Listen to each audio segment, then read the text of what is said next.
G'day, it's Jarrad Mahon here from Investors Edge Real Estate. I'm very excited to bring you my latest Perth Property Market update for July. I've got so much to cover on both the sale market and the rental market. It's been extremely interesting times, and I, for one, am out of control busy at the moment. The building grants have given me a lot to do with both selling of land and off the plan house and land and off the plan villas. So it's been a crazy month, and we've seen more transaction activity than pretty much the rest of the year combined, and I'm going to take you through that in a moment. But on the rental market side, things are extremely tight and in conditions that I haven't seen before in a very long time. So let me take you into it now. Hang tight to the very end, because I'm going to cover off my predictions and my crystal ball, and I've got a lot of policy updates and other demand driver updates to give you in there as well. So let's get into it, shall we? I'm just going to share my screen, take you through things. So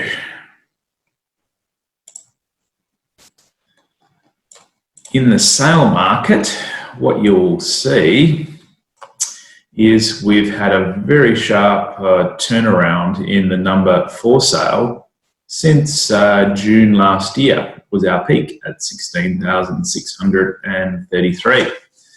So the market did start to tighten up towards the end of last year and into January, and I sent an update out saying I was selling properties first week with 20 or 30 people turning up to home opens, and it wasn't the same everywhere. So when I said that, it was properties that were in demand in established areas where there isn't lots of land supply, good quality properties that were often family friendly and suiting that type of market.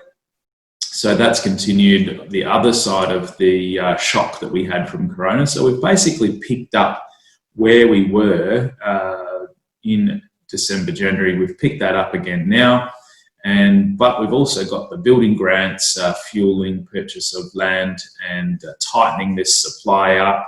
This is to July, the latest stats there, 10,407 properties for sale. Now, typically anything under 12,000 is our neutral point, and under 12,000 is when we start to head to a seller's market. Now, as I mentioned, it's not the same everywhere.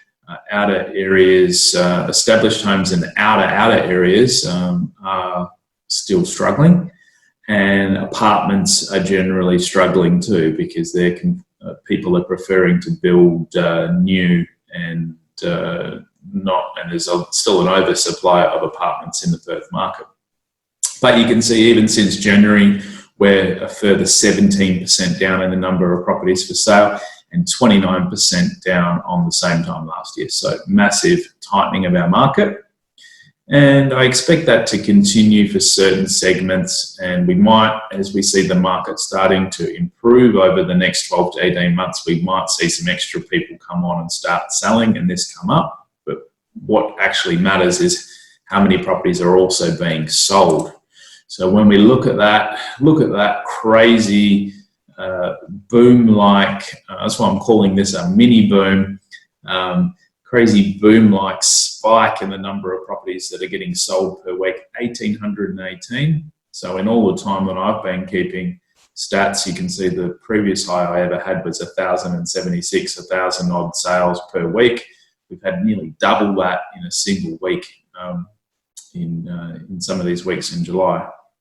So you can see that we were slowly trending back in the number for sold per week, and we've just blown through.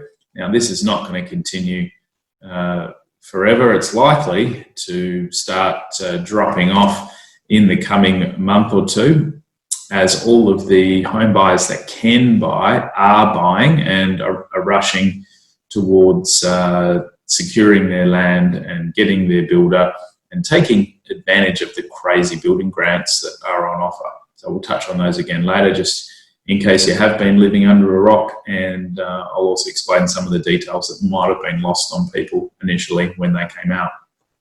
So massive increase, 121% compared to January 20 and 153% compared to July increase in the number of properties being sold per week. So just nuts.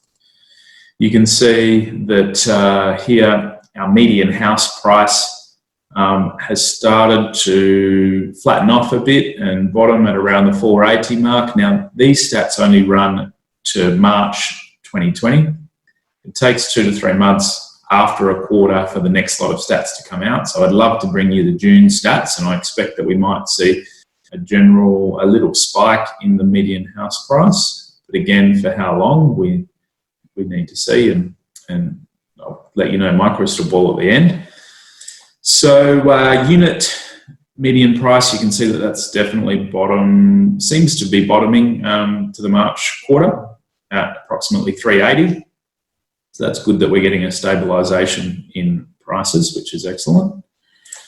You can see that I've included the land median price once because, boy oh boy, that's been where the majority of the market is buying at the moment. And you can see that even to March, things were coming up and starting to get some comeback behind them. And well, you can imagine what the June quarter and September quarter are going to show. We're definitely going to be seeing a big spike in this land median price as the activity washes through in those quarters. But it will also be interesting to see where the majority of the action is. So remember, median is just half the homes are selling for above and half below, and it doesn't always reflect growth. It can reflect where the buyer demand is purchasing at what price point. So, but it is still indicative of growth. And I know for certain myself that I've had land that we didn't have any buyers for, and some of it has been listed quite a while, with owners not willing to reduce price further, and overnight we've gone to selling it. So, and overnight land developers have stopped offering the $10,000 and $20,000 rebates that they were having to incentivize people with, and all those rebates suddenly overnight have disappeared. So you can certainly argue that 10 to 15% is eaten up straight away and comes back in price just with that extra demand. And then builders who were offering amazing incentives to build just a few months ago are now crazy busy and have removed the majority of their incentives. So it doesn't take long for the previous value in buying that was there to not be there anymore. And that's just a case of supply and demand, isn't it? So the grant does get eaten up in true value sense, but it also does help a lot of people get into properties that wouldn't have been able to for a while yet. And let's hope that the rest of the market can support that moving forward and not create a bit of a train crash in the next year or two if there's an oversupply in these areas that are, people are building in. So, yeah, I'm thinking ahead to what distortion these grants is having on our market. Further on that soon. I can get carried away. Back to our slides, the Perth listings and average selling days. You can see that I use this graph for the average selling days. We're at 45 days now. We were tighter across December quarter. So jumped up a little bit from 38 odd days to 45 odd days. I'd imagine this is going to be dropping back down again to potentially sub 40 days, potentially, 30 days. So very tight market at the moment. Now, what did that state government construction grant cover, and what's some of the detail around it? The state government grant was for $20,000, and it's available for eligible applicants who contract to build a new home or new home on vacant land, or they enter into an off-the-plan contract to purchase a new home. And it's basically for single-tier developments, so not apartments. It's generally for villas, and I think townhouses will also be applicable there. So the key thing is that the contract must be entered into between June and December, and there's a few other conditions too builders need to meet, as in getting to site within, I think, 3 months it is. But there are some finer detailed conditions. But the state government grant is a lot more open. It's not means tested, so you don't need to have a minimum salary or anything, and it is available to both investors and homeowners. So that grant is a good option if you were thinking of building new, and investors can get in on that too. The federal government home builder grant has a fair few more conditions to it, but it is $25,000 as opposed to the state government 20. So the two of them combined, if you qualify for, would give you $45,000. And if you're also a first home buyer, you would get another $10,000. So you'd potentially be getting $55,000. Plus, if you're a first home buyer, you'll get stamp duty exemption up to a certain purchase amount too. So you could potentially be, saving 65 odd thousand as a first home buyer. Crazy levels. So again, the contract dates are between June and December. Construction must commence within 3 months. So that could have been the condition I was thinking of previously. And there is some income caps, so $125,000 for individuals and $200,000 as a couple, and the property value can't exceed $750,000. So a few more conditions to the federal government grant. So hopefully the two of them are going to help a lot of people into a home. On the rental market, boy, oh boy, we've never seen anything like what is happening now in the 12 years that I've had my agency. So being rental specialists across Perth, we've got 680 properties, and we normally have approximately 40 to 45 properties for rent at any one time. At the moment, we've got just 6 properties for rent. So that's really hurting our revenue, and we're certainly affected as a business by not having the same level of activity. But it is pretty great for our landlords that don't have tenants vacating. We've obviously still got the moratorium on we can't increase rent to existing tenants, but that ends on the 1st of October. And as you'll see in a minute, rents are definitely increasing. And when we do have to find a new tenant, we're getting, in many cases, 10 to 15% more for rent. And even in the outer areas, rents are increasing too. So for instance, Alkimos, who was one of the most affected areas in Perth, villas out there that we were renting for $260 are now getting $290 to $300. And we're seeing similar increases in most of Perth. Now, the only area that is not increasing in rent is the CBD and East Perth, West Perth, because a lot of the Airbnb and short-term rental properties, and most of them are apartments, have been coming back on to the longer-term rental market because we don't have those tourists and transient visitors into Perth at the moment. They're going back onto the long-term rental market, and there's a serious oversupply in those areas. So they're the only areas that are difficult to rent and taking longer and are not generally increasing in their rental prices. But everywhere else in Perth that doesn't have that type of rental is increasing.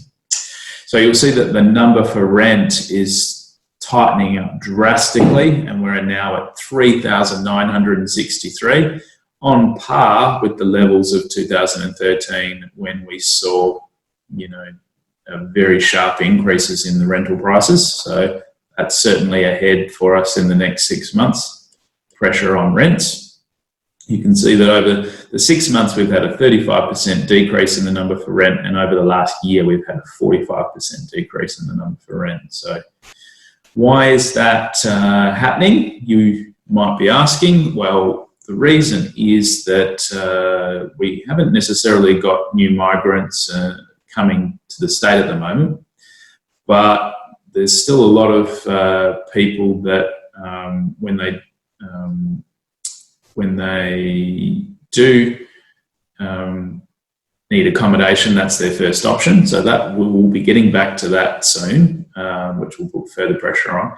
But I think the main reason is that we haven't had many investors buying at all to bring new rental properties on, and the existing tenants, because of the fears around COVID, have been staying put and are not creating any other supply on the market. So tenants are staying put. Anyone that is coming, the few people that are coming into the state are renting first, and there's been very few investors continuing to buy to add to that stock. So it's just tightened up very quickly.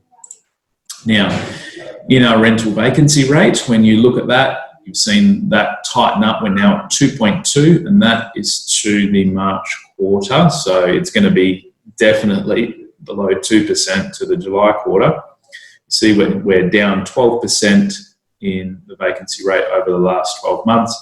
And our vacancy rate is at just 0.15% compared to Perth's 2.2%. So we're running an extremely tight portfolio. There's only actually one property vacant out of 680 for us at the moment, just one. So we're obviously working really hard for that one person at the moment to get their tenant, but it's not going to take us long if we market it well and show it after hours and get tenants through quickly. You can see our average rent in Perth has started to increase. This is only to the March quarter, so I expect this will be further up in the June quarter, and it's now at $375 a week, which is up 4% on 6 months ago. We've got a fair ways to go to get back to our 480s per week, but it's definitely going to come back in the next 6 months somewhat. You can see our average rent for our portfolio is $351, so we're still needing to increase that. As soon as we get out of the moratorium, we'll certainly be passing on rental increases that are in line with the market rates to our tenants. Now, the property clock and its timing. No major changes here and no big surprises. Southwest of WA has been moved around into the bottom, but that can be quite fickle as to whether it stays there and takes a step backward, or whether it continues to recover. But that's notable. And you can see that Perth is still in its bottom of the market, and I would agree with that as an overall statement. Even though we're in a mini boom, it's not. We're certainly not around into proper recovery yet. And this is stimulated by the building grants and also having a very tight market over COVID. Basically, no one put their properties on the market for sale. And over that time, buyers have built up, and now we're needing to get back to some normality. So that may move us around into recovery. But I think what's more likely to happen is a bit of a lull in certain segments after all these buyers do rush in. So more on that soon. Units, we're still around in a declining market for Perth, so I definitely agree with that. Now let's go into some of these factors affecting our market. I really want to take you through them. So the availability of finance, interest rates are unchanged since my last update. Now that's to be expected and good. Many people are predicting 5 to 10 years of relatively low interest rates that we have now. Banks are definitely fighting hard to keep existing customers, and you should not be paying more than 3%, and unless you're at a higher loan-to-value ratio, or unless you've locked in some previous interest rates. But you certainly want to be getting to below 3.2% and ideally under 3%. So every investor I'm speaking to, I'm just asking them that question, because even if you stay with your existing lender, give them a call or give your broker a call and just ask them if they can do any better on their current interest rate that they're offering you. I myself have been able to get some good savings from my finance broker, and it's definitely worth asking the question if you haven't done it in the last 6 months. So The other thing that's happening is the mortgages that were put on hold initially are starting to come off hold in September. So hopefully those people have got their jobs back and are able to make payments. Will the extensions be granted further? I don't know, and we'll have to see. So that's in part why we haven't seen any forced selling, and we haven't seen the bottom fall out of our market with any desperate sellers. So that's really bought us time to recover. I'd imagine the banks are going to be reasonable, and no one wants to foreclose on owners. It doesn't work well for anyone. So if you are affected and in that boat, make sure you speak to your bank and you let them know what's going on for you. So stats, building approvals, you can see that this is to May 2020. So before we've seen any major impacts of the building grants. So these are going to be going through the absolute roof over the next 6 months. You can see that we were slowly starting to trend back towards a more neutral ground, but we were still dropping in our number of approvals month on month. Western Australia down 8.5% over the last year. So that's certainly going to be going up. One thing that no one seems to be really talking about is that how difficult this is for the builders. So on one hand, you might say, yeah, great, they're getting to lots of business and benefiting from these grants. But the flip side of that is that they've had to go from having skeleton staff and skeleton teams to now all of a sudden needing to deliver on hundreds, if not thousands of clients all in a short period of time. So it's hardly fair on them, but in these times, we do need to make hay while the sun shines and try our best to deliver. Now, taking a look at the employment data that we've got on hand, and this is to June 2020, so haven't seen the worst of it to come through, but we're definitely capturing a fair bit of the effects of COVID at this point. And you can see that WA, when we check out the unemployment rate down here, we're at 8.7, which is the second worst in Australia. Not to worry, they're all pretty bad. And again, what is the true rate? Because JobKeeper's propping a lot of employees up in their jobs, so it'd be a hell of a lot worse if that wasn't supporting things. And hopefully, as businesses get back on their feet and there's a need for new staff, and the government's also throwing their stimulus at different projects and getting many things started, that we will not see this escalate too much in the September quarter, but definitely worth keeping an eye on and seeing where we end up, because that's going to have a huge effect on the rest of the economy. And it's the number one thing that the government probably cares about. When we look at population growth, this is unchanged from my last update 3 months ago. They only release the figures once a year, so really we need to wait until all this washes out.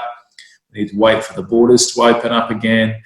And as you'll see in my crystal ball predictions, getting migration back on track is going to be absolutely key for all the states and key for WA in trying to keep the economy going, keep the housing market going, keep the rental markets going. We were starting to get back at 1% growth per year after having a fair dip. We really need to be back around 2 to 3% to see our recovery happen with a sustainable level of demand. So I guess we keep an eye on this and keep an eye on the borders. Policy changes. Now we cover some pretty interesting stuff that you would have seen on headlines, and explain my insights into it, relating into needing to encourage migration and needing to capture as much of Southeast Asia and India moving forward. There's been a stance the government's taken this week to not extradite people to Hong Kong and create a easy path to a permanent residency. And obviously this is in relation to some of the laws that Chinese government are passing that are pretty crazy, but this is likely to affect 10,000 odd people over the next 5 years, I think it is. And so, yeah, if we can have these people become permanent residents, that's going to be really great for everyone. And we need to look at how we can try to encourage migration as much as possible, because we do need skilled labour, especially with our ageing workforce. We're in a unique position in the world whereby a lot of the other developed nations are going to go backwards in population, but we have the unique position and opportunity to prop up our population with skilled migration, and being such an attractive place, this is going to be very important for us. Now, JobKeeper, it's been extended a further 6 months until the end of March. Very happy that the government's doing that. And obviously there'll be businesses that are back on their feet and phasing out from JobKeeper, and this will be just for those that are still affected.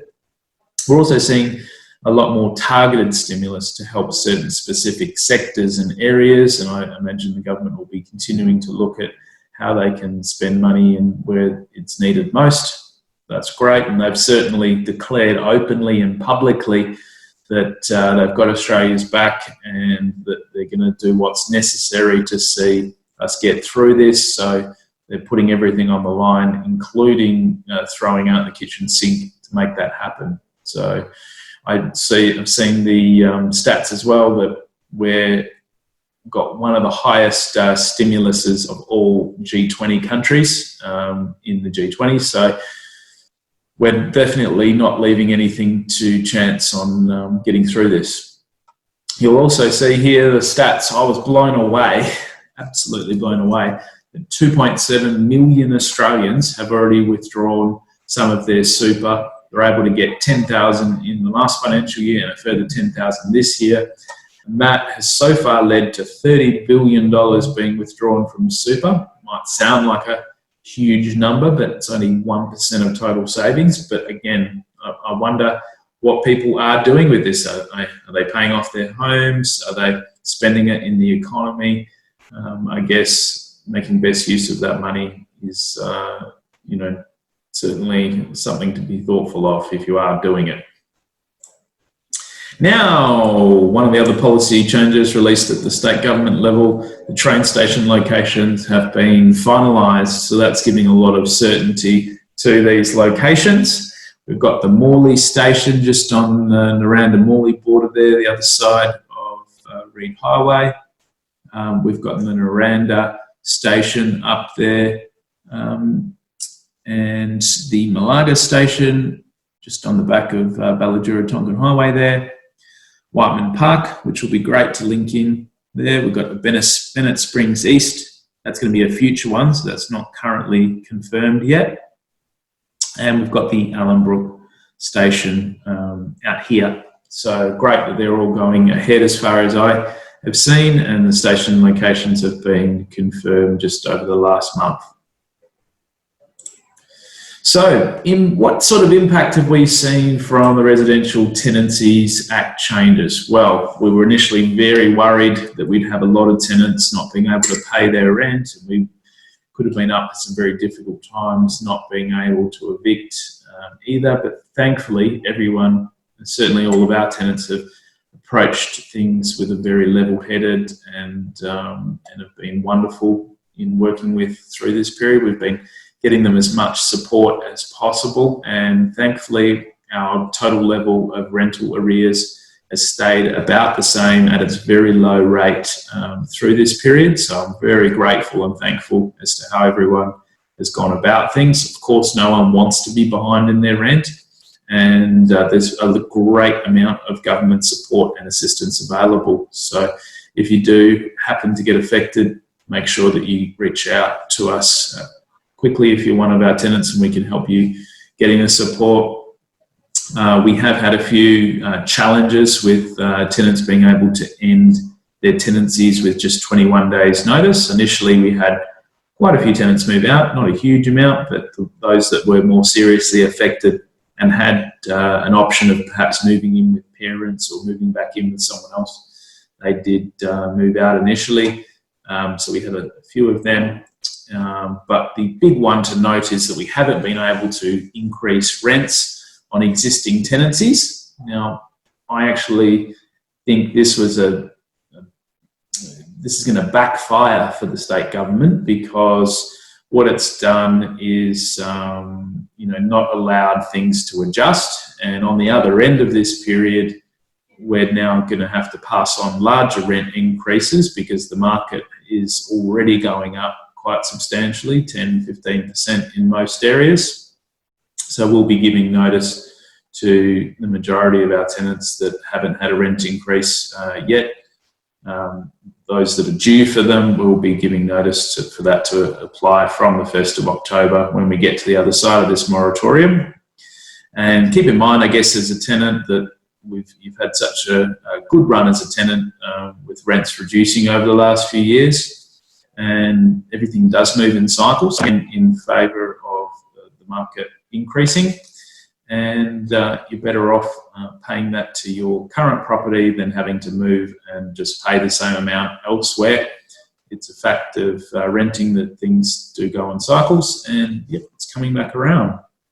So landlords have been able to suspend non-urgent maintenance. That's going to have to be done, after the 1st of October if anyone has suspended maintenance. But thankfully, the vast majority of our owners have been keeping up with that. Now, the rent relief grant, initially I thought, oh yeah, this is going to be wonderful. It's going to help a lot of people. But the reality is that you have to have fully lost your job. You can't be on JobKeeper. I think you can, be on Job Seeker, not JobKeeper. And there's a number of other means tests. So you have to have less than $10,000 of household savings and some other criteria in there. So what that's meant is very few tenants have actually been able to qualify for it or actually needed it, which is the good side of things. So that is there if you happen to fall into this category in the coming months. Now, my tips to survive and thrive in this period. I've got a number of actions that are worth considering depending on where you're at. So if you are looking to buy a property, it's worth considering a new off-the-plan or land to build on. But I would certainly not be looking in the outer areas. I would be keeping to infill areas that have high demand, because I am a bit worried about where we're going to be in 6 to 12 months' time in these outer areas after everything has been built. And I would be keeping to villas, townhouses or houses, staying away from apartments. They're behind the rest of the market in their cycle, and there's generally an oversupply of apartments. So you can receive the 20K grant as an investor if you're doing it, or potentially 45 if you're a home buyer. And it's a good idea if you are looking to invest to potentially hold the property to rent out and have a much higher depreciation with it being new. So it can be a good strategy to buy in an infill area where demand is good for tenancies and for future resale, and have your high depreciation and get your 20K grant. So a good option there to consider. Now, if you are looking at buying a development, I am cautious about the chances of you moving that forward successfully. If you don't have a very big margin in it, I would be looking for at least a 20% profit margin on total expenses, because there's going to be a lull in land saleability and a lull in new selling of newer properties. So if you're developing something to keep and rent out, I'd feel better about that. But if you're developing to sell, you really want to be stress testing this, because in 12 to 18 months' time, the conditions could not yet be favourable for those sales. So I'm saying to people, hey, if you do see a development site that you want to buy now, perhaps you could sit on it. We were able to find tenants readily, and perhaps the plan is buy now when we're at our bottom and look at developing, when we can be clearer on the end outcomes. Finally, if you're considering the sale of a property, I'm selling properties all over inner Perth Metro. When I say inner, probably up to Joondalup and as far south as Cockburn. And I am selling a lot of properties at the moment, extremely busy, as well as selling land. And if you are going to think of selling, now is a great time to do it, because there will be a potential lull on the other side of things for 6 to 12 months.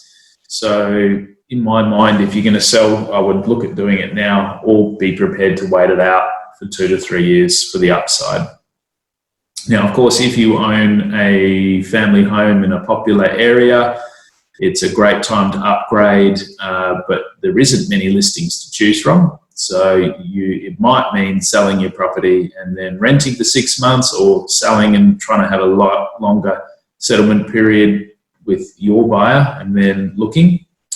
Me and my wife are looking to upgrade into some of the inner areas, and there is very few properties at the moment. So it does make it hard to find something, especially when you're trying to do that. So it's great, again, if you could consider renting out your place and having the time to look, and then selling when the market comes back in 2 to 3 years if you're not going to sell now. So feel free to get in touch for specifics on specific appraisal on your property, because it is very property type and area dependent, and I'm only too able to help you. So my crystal ball, what is ahead? Rents are likely to increase 15 to 20% over the next 12 months, before some easing of pressure when tenants move into their newly built homes.